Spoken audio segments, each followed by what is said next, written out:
You are the sum of every choice you didn't make, every door you closed, every silence you kept.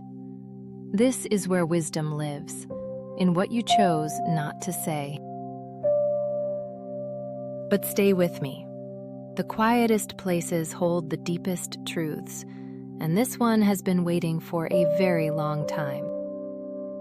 Stoicism was born in a world that felt exactly like ours, chaotic, uncertain, loud. And from the very beginning, it was never meant to belong to only one kind of person. Here is what the history books often leave out.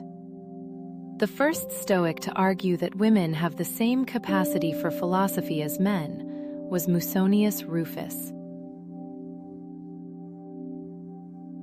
He taught that daughters should receive the same education as sons, that virtue has no gender, that the mind does not belong to one body more than another. Musonius Rufus was called the Roman Socrates, but his name rarely appears in the books, because his truth was uncomfortable then, and apparently still is now.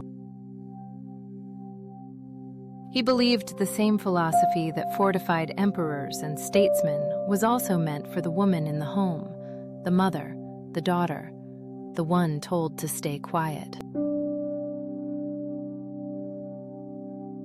In the 1st century AD, let that land.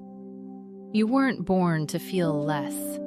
You were born to feel more and still stand. Stoicism was never about numbness. It was about strength that feels everything and remains.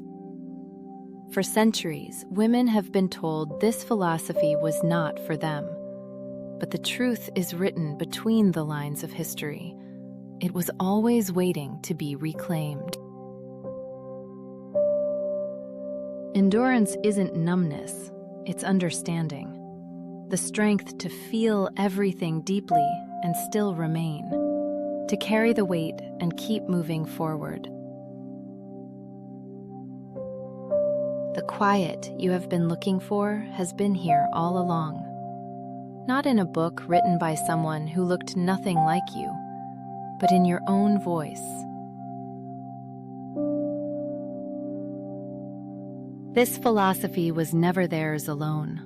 It was always yours, and no one can take it away.